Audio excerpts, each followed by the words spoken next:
ফের ভারত বাংলাদেশ আন্তর্জাতিক সীমান্ত এলাকা থেকে আগ্নেয়াস্ত্র সহ গ্রেপ্তার এক। গতকাল গভীর রাতে মুর্শিদাবাদের রানীনগর থানার পুলিশ অভিযান চালিয়ে এক ব্যক্তিকে আটক করে এবং তার কাছ থেকে উদ্ধার হয় একটি পিস্তল এবং 2 রাউন্ড গুলি।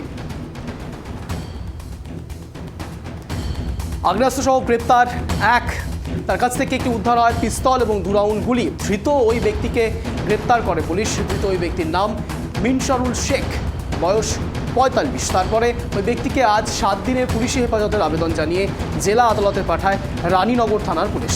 তবে কী কারণে ভারত বাংলাদেশ সীমান্তবর্তী এলাকায় গতকাল রাতে আগ্নেয়াস্ত্র নিয়ে ঘোরাঘুরি করছিল তার ইতিমধ্যেই তদন্ত শুরু করেছে রানীনগর থানার পুলিশ।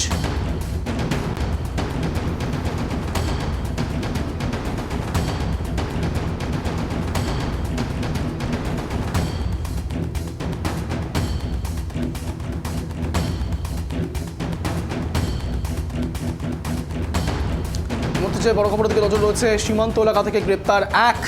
এই মুহূর্তে যা জানা যাচ্ছে, কার্যত গতকাল গভীর রাতে মুর্শিদাবাদের রানীনগর থানার পুলিশ অভিযান চালিয়ে এক ব্যক্তিকে আটক করেছে।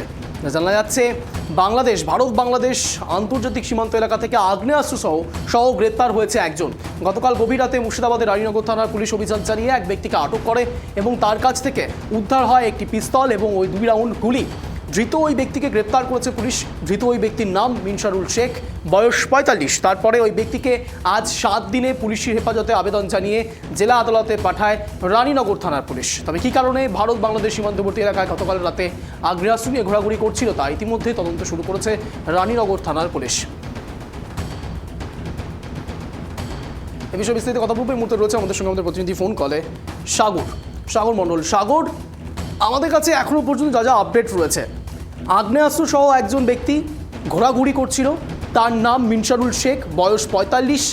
ওই ব্যক্তিকে 7 দিনের পুলিশি হেফাজতে রাখা হয়েছে। এখন এই মোমেন্টে ঘড়িকাটা 1টা 21, ঠিক কী আপডেট রয়েছে, কেন তিনি ঘোরাঘুরি করছিলেন, তদন্তে কি উঠে আসছে প্রাথমিকভাবে? যে গতকাল গভীর রাত্রে একদম বাংলাদেশ এবং ভারত সীমান্তবর্তী এলাকা থেকে এক ব্যক্তি ঘোরাঘুরি করছিল এবং তাকে জিজ্ঞাসাবাদ করতে যায় এবং তাকে যখন জিজ্ঞাসাবাদ করে, তার যখন তল্লাশি চালায়, তখন কিন্তু তার কাছ থেকে একটি বন্দুক এবং 2 রাউন্ড গুলি কিন্তু তার কাছ থেকে উদ্ধার হয়েছে। তবে যে এলাকার মধ্যে তাকে গ্রেপ্তার করা হয়েছে, সেই এলাকাটাই মধ্যে দিয়ে কিন্তু কথাই বোঝা যায় এবং বিভিন্ন রকম ভাবে আমরা দেখেছি অবৈধ কাজ হয়, যেমন গরু পাচার এবং গাঁজা পাচার, সোনা পাচার, এইসব পাচার কিন্তু ওই এলাকার মধ্যে হয়। তবে সন্দেহ তালিকার মধ্যে পুলিশ দেখাচ্ছে যে তিনি হয়তো কোনো অসাধু কাজের সঙ্গে যুক্ত এবং সেই কাজ করার সময় তাকে গ্রেপ্তার করা হয়েছে। তবে সেই বিষয়ে তাকে গ্রেপ্তার করে তার কাছে জিজ্ঞাসাবাদ করে এখনো পর্যন্ত কোনো তথ্য আমাদের কাছে আসেনি। তবে সেই অনুযায়ী তাকে 7 দিনে পুলিশ হেফাজতে আবেদন জানিয়ে তাকে কোর্টে পাঠানো হয়েছে। তবে কোর্টের রায় এখন কি দেবে সেই বিষয়ে এখনো পর্যন্ত নজর আমরা রেখেছি। তবে যে এলাকার মধ্যে তাকে গ্রেপ্তার করা হয়েছে, সেই এলাকায় কিন্তু প্রচুর পরিমাণে কিন্তু তল্লাশি চালাচ্ছে, যে কোনো কিছু অবৈধভাবে কোনো কিছু মাল পাচার করতে গিয়ে আর কি ধরা হয়েছে, যে কোনো কিছু মাল সে হয়তো ফেলে পালিয়ে গেছিল, এরকমটাও কিন্তু সন্দেহের মধ্যে রয়েছে। তবে সেই এলাকায় কিন্তু এখনো পর্যন্ত তল্লাশি চালাচ্ছে। অভিযান। সাগর।